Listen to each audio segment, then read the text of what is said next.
Hello and welcome to another update video on gold. I just want to share with you the current parameters which are relevant. In fact, they actually haven't changed since yesterday. However, we have a first signal that the price might have finally started the next larger bounce and that it's more than just part of this immediate decline. Now, at this point, we have to say that the move to the upside from the Tuesday low is corrective, right? So it's a corrective move up. It's a three-wave move up. And that means it could still just be a fourth wave. The move up is a bit high now to be a fourth wave, but it's not invalidated. Okay, we've broken just simply above the first micro resistance level, the first pivot. Now, for those of you who might be new on the channel, it might be worth watching yesterday's video, because in yesterday's video, I really explained the bigger picture, the larger time frame. I'm not going to do that today. I'm just going to focus on the smaller time frame. But yesterday's video gives you the spot chart, the futures chart, short term, long term, including the gold-silver ratio and Bitcoin gold chart. So check it out if you're interested. Here today, I mean, this is just a continuation from yesterday. What did we say? We said we're going to observe closely here. We're watching closely our support area for a reaction, right? And ideally a start of the B wave either now or maybe after one more low. And it would take a break above 4,027 to make us watch for that B wave. Or let's say, to make us assume it might have started, right? This is, of course, not really a decisive break above resistance, but it's becoming clear that the price is trying to break out. I mean, break out, I don't expect necessarily a break to new highs from here, but it seems like a local uptrend might be starting, because a break above initial resistance is always a first signal that momentum is shifting, short term at least, to the upside. Now, the first question here on the smaller time frame is, have we actually bottomed? You know, is there some kind of a low in place? Has the wave B started, right? Because at the moment, one more low could still mean, yeah, it could still happen. It could still happen. Like, we only have just now broken above initial micro resistance. But obviously, that's still important to understand that, hey, there is an attempt, something to watch, yeah?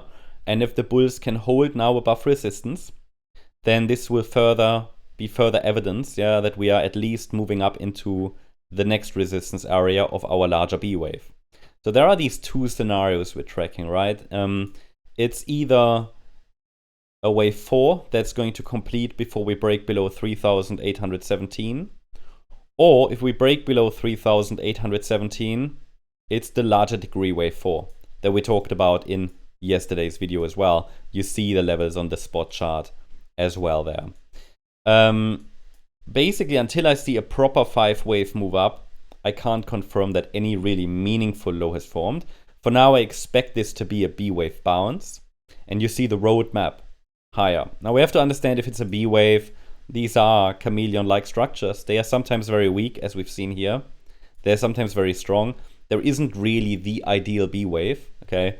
So while I said to you back here, you might remember that I wanted to see a higher B wave. It is just what B waves do. They do surprise. They're sometimes weaker. So always be ready for the B wave to surprise. Therefore, any B wave development should never be a surprise, really. You know, sometimes it's a triangle, sometimes it's an overshooting B wave even. So we just have to be extremely careful when we're dealing with B waves.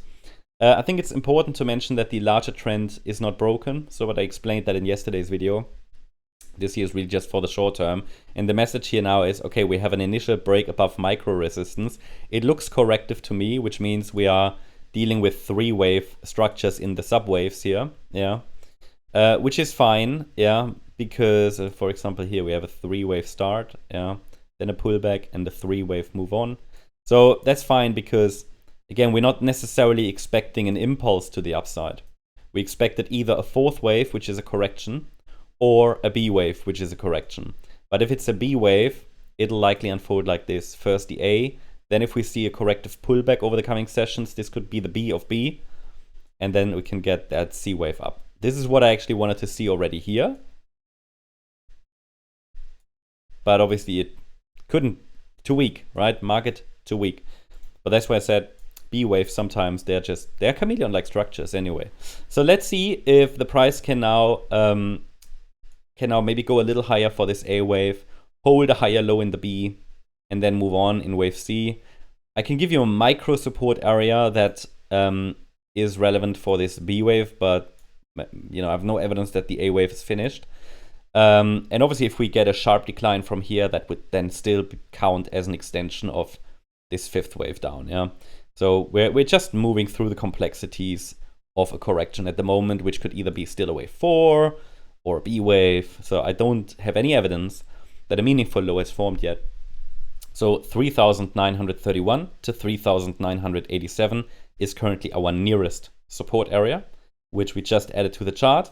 For any corrective pullback in any B wave pullback, this should ideally hold before then the C wave to the upside starts. And by the way, should we get into this area and form this B wave, then what are we going to do? We are going to watch for the start of the C wave, like a 1-2 setup to the upside, right? We had something up here where I was looking for a 1-2 setup and for it to form a higher low and then take off. This didn't materialize. Market had other plans. It can do that again. It can try it just a little later.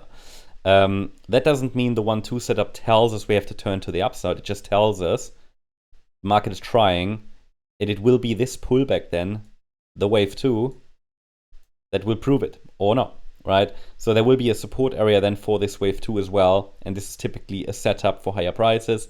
Doesn't mean it has to play out. Yeah, nobody can see the future really.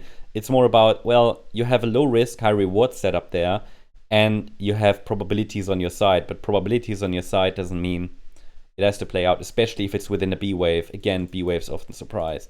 So just important to understand, yeah, if I show you a 1-2 setup for higher prices, I'm not telling you this has to play out. This is in the context of a B wave, which is why I spent so much time here in this video to explain the complexities of a B wave and to manage expectations. Yeah. A setup is not a guarantee. A setup is not fortune telling. A setup gives you an idea of the trend direction, and the pullback in an uptrend is usually a low risk, high reward setup. But that doesn't mean you have to buy it. It also doesn't mean it has to play out. It's simply a setup that gives you structure, probabilities, and clear parameters. And that's all a trader needs, because the clear parameters are the greatest advantage, especially in a 1-2 setup. The reward to risk ratio is very high, yeah, because you have a very, you can set a very tight stop, basically, right? But yeah, basically that is what we're looking for here currently on the gold chart. I hope you liked the update. If you did, please hit the like button, leave a comment and subscribe. And if you're interested in additional updates, then I recommend you check out our stocks membership, where we cover gold and silver as well. Every single day you get the updates there first. Short updates also sometimes in between. You also get platinum, palladium updates as a bonus, but the focus actually is on the S&P 500, the NASDAQ, several stocks. And yeah, check it out. The link is in the comment section. Thanks so much. Bye-bye.